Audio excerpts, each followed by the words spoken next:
महाराष्ट्रात दुसऱ्या टप्प्यातील लोकसभा निवडणुकांसाठी 26 एप्रिल रोजी मतदान होत आहे। तिसऱ्या टप्प्यातील 11 जागांसाठीचं मतदान 7 मे रोजी होणार असून त्यासाठी उमेदवारांनी आता पायाला भिंगरी लावून प्रचार सुरू केलाय। दरम्यान चौथ्या टप्प्यात म्हणजेच 13 मे रोजी होणाऱ्या निवडणुकांसाठी अर्ज दाखल करण्याचा आज शेवटचा दिवस होता। चौथ्या टप्प्यात नंदुरबार, जळगाव, रावेर, जालना, छत्रपती संभाजीनगर, मावळ, पुणे, शिरूर, अहमदनगर, शिर्डी आणि बीड या 11 जागांवर मतदान होणार असून यातील काही लढती ह्या हाय व्होल्टेज कॅटेगरीमध्ये मोडणाऱ्या आहेत। दरम्यान पुणे, शिरूर, जळगाव, छत्रपती संभाजीनगर येथील काही नामांकित उमेदवारांनी आज शेवटच्या दिवशी शक्ती प्रदर्शन करत आपले उमेदवारी अर्ज दाखल केले।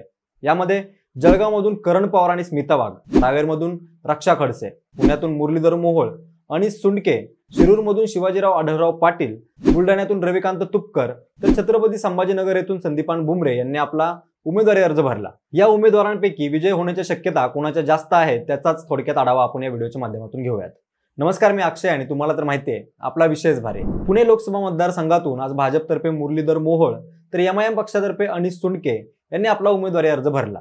या मतदारसंघात याआधी काँग्रेसतर्फे रवींद्र धंगेकर आणि वंचित बहुजन आघाडीतर्फे वसंत मोरे यांनी आपले अर्ज भरले आहेत। मोहोळ यांनी अर्ज भरताना मोठं शक्ती प्रदर्शन केलं। कोथरूडपासून सुरू झालेल्या त्यांच्या रॅलीत हजारो पुणेकर सहभागी होते। यामध्ये सामान्य नागरिक, पक्षाचे कार्यकर्ते, पदाधिकारी, स्थानिक आमदार आणि दिग्गज नेत्यांचा समावेश होता। उपमुख्यमंत्री देवेंद्र फडणवीस यांची प्रमुख उपस्थिती यावेळी होती। सुरेश कलमाडी यांच्यानंतर पुण्याला काँग्रेसतर्फे खासदार मिळू शकला नाही। 2014 साली अनिल शिरोळे तर 2019 साली गिरीश बापट यांनी इथून विजय मिळवला। मोहोळ यांच्यासमोर रवींद्र धंगेकर आणि वसंत मोरे यांचं तगडं आव्हान असणार आहे। या दोघांमधील मतविभाजनाचा फायदा मोहोळ यांना होऊ शकतो अशा चर्चा मतदारसंघामध्ये आहेत। मोरे यांनी आपली उमेदवारी मागे घ्यावी असा आग्रह सुद्धा लोकांकडून केला जाते। पुण्यातील शहरी, मध्यमवर्गीय आणि श्रीमंत वर्गाची मतं ही मोहोळ यांना तर वस्त्या झोपडपट्ट्यातील आणि काँग्रेस, शिवसेना, राष्ट्रवादी यांच्या कार्यकर्त्यांची मतं धंगेकर यांना मिळतील असा अंदाज मतदारसंघात फिरल्यानंतर लक्षात येतो। सर्वपक्षीय मित्र परिवार मागील 5 वर्षांच्या काळातील महापौरपद या मोहोळ यांच्यासाठी जमेच्या बाजू आहेत। पुण्याच्या जागेसाठी आज अनिल सुंडके यांनी अर्ज भरला असला तरी ते लढाईत कितपत तग धरतील याविषयी शंका आहेच। सुंडके यांनी मोजक्या कार्यकर्त्यांना सोबत घेऊन आपला उमेदवारी अर्ज दाखल केला। केवळ मुस्लिम आणि अल्पसंख्याक मतांचा विचार करून सुंडके यांनी अर्ज दाखल केला असेल तर त्यांचं डिपॉझिट जप्त होण्याची शक्यता नाकारता येत नाही। बुलढाण्यातून शेतकरी नेते रविकांत तुपकर यांनी डोळ्याचं पारणं फेडणारी गर्दी उमेदवारी अर्ज भरताना जमवली होती। एक अपक्ष उमेदवार एवढी गर्दी जमवू शकतो हे महाराष्ट्रातील जनतेनं फार कमी वेळा पाहिलं असेल आणि अनुभवलं असेल। तुपकर हे स्वाभिमानी शेतकरी संघटनेत अनेक वर्ष काम केलेले नेते आहेत। मध्ये राजू शेट्टी यांच्याशी बिनसल्यानंतर त्यांनी वेगळी चूल मांडली। तुपकर यांच्या समोर शिवसेना शिंदे गटाच्या प्रतापराव जाधव यांचं आणि शिवसेना ठाकरे गटाच्या नरेंद्र खेडेकर यांचं आव्हान आहे। इथल्या तिरंगी लढतीत कोण विजयी होईल हे तुर्तास सांगणं अवघड आहे। बुलढाण्याची परिस्थिती अटीतटीची आहे। जळगाव इथं भाजपतर्फे स्मिता वाघ तर शिवसेना ठाकरे गटातर्फे करण पवार यांनी आपले अर्ज भरले। भाजपचं या मतदारसंघावर अनेक वर्षापासून वर्चस्व राहिलेले आहे। मराठा समाजाचे अनेक आमदार हे भाजप आणि शिवसेना शिंदे गटाशी जवळीक असलेले नेते आहेत। याशिवाय जैन, मारवाडी, लेवा पाटील या समाजाचे लोक भाजपाचे सुरुवातीपासूनचे मतदार राहिलेले आहेत। जळगावमध्ये विद्यमान खासदार उन्मेष पाटील यांचं तिकीट पक्षाने कापल्यानंतर त्यांनी शिवसेना ठाकरे गटात प्रवेश केला। त्यांच्यासोबत त्यांचे मित्र करण पवारही होते। त्यांनी प्रवेश करण्याच्या दिवशीच ठाकरे गटातर्फे करण पवार यांना उमेदवारी जाहीर करण्यात आली। उन्मेष पाटील यांनी सांगितल्यामुळेच करण पवार यांना तिकीट मिळाल्याचं राजकीय जाणकार सांगतात। जळगावमध्ये उन्मेष पाटील समर्थकांच्या रोषाचा सामना स्मिता वाघ यांना करावा लागू शकतो। 2019 साली पक्षांतर्गत वादामुळे स्मिता वाघ यांचं तिकीट कापण्यात आलं होतं।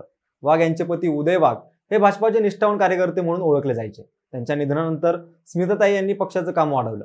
सध्या एकनाथ खडसे यांच्या भाजपामधील घरवापसीचा फायदा स्मिता वाघ यांना होऊ शकतो। एकंदरीत वाघ विरुद्ध पवार ही लढत चुरशीची होणार एवढं नक्की।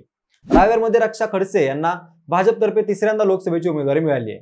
त्यांनी शक्ती प्रदर्शन करत आपला उमेदवारी अर्ज दाखल केला।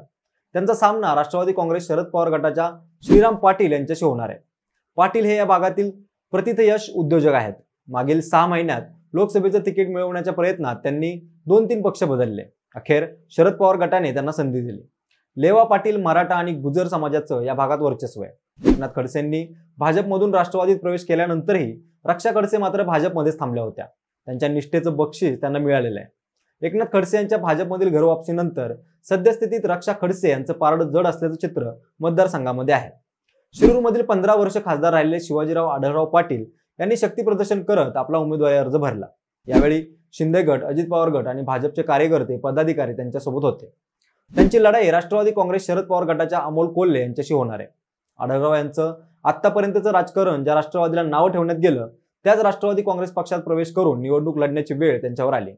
त्यांना ताकद देऊ असं अजित पवार, दिलीप वळसे पाटील किती म्हणत असले तरी कार्यकर्त्यांच्या मनात नेमकं काय आहे हे कळायला मार्ग नाही। त्यांचे प्रतिस्पर्धी अमोल कोल्हे संसदेतील उत्तम कामगिरी, मतदारसंघात असलेला संपर्क आणि शरद पवारांवरील निष्ठा या सर्वांमुळे मतदारसंघात फेवरेट आहेत। शेतकरी, कामगार, कलाकार, महिला यांची बाजू संसदेत उचलून धरल्याने कोल्हे यांची बाजू मजबूत असली तरी आढळराव पाटलांना लोकसभा निवडणूक जिंकण्याचा अनुभव तगडा आहे, हे देखील विसरून चालणार नाही। पुढे छत्रपती संभाजीनगर येथून आज संदीपान भुमरे यांनी आपला उमेदवारी अर्ज दाखल केला। त्यांची लढत चंद्रकांत खैरे आणि इम्तियाज जलील यांच्याशी होईल। मागील लोकसभा निवडणुकीत रावसाहेब दानवे यांचे जावई हर्षवर्धन जाधव अपक्ष म्हणून उभे राहिले होते। त्यांच्यामुळे झालेल्या मतविभाजनाचा फटका चंद्रकांत खैरे यांना बसला आणि इम्तियाज जलील यांचा विजयाचा मार्ग सोपा झाला। यंदा छत्रपती संभाजीनगरमधील शिवसैनिक खैरेंना जवळ करणार की भुमरेंना यावर मतदारसंघातील निकाल अवलंबून असेल। दरम्यान या ठिकाणी विनोद पाटील यांनी सुद्धा महायुतीकडे तिकीट मागितलं होतं, मात्र भुमरे आपलं एकनाथ शिंदेकडे असलेलं वजन वापरून तिकीट मिळवण्यात यशस्वी झाले। या ठिकाणी नाराज असलेले विनोद पाटील कोणाला मदत करणार यावरही विजयाचं गणित अवलंबून असेल। सध्या तरी खैरे आणि जलील यांच्यातच मुख्य सामना होईल अशा चर्चा मतदारसंघात सुरू आहेत। पण तुम्हाला नेमकं काय वाटतंय? पुणे, शिरूर, बुलढाणा, जळगाव, रावेर, छत्रपती संभाजीनगरमधील लढाईत नेमकं कोण विजय होईल? तुमची मतं आम्हाला कमेंटमध्ये नक्की कळवा। जर हा व्हिडिओ आवडला असेल तर लाईक आणि शेअर करा। बाकी आपले लोकसभा मतदारसंघातले ग्राउंड रिपोर्टचे व्हिडिओ पाहताय ना? नसाल तर लागलीच बघा आणि जाणून घ्या तुमच्या मतदारसंघात वारं नेमकं कुणाच्या बाजूने वाहतंय। सोबतच आपल्या विशेष बारी YouTube चॅनलला सबस्क्राईब करायला विसरू नका। धन्यवाद।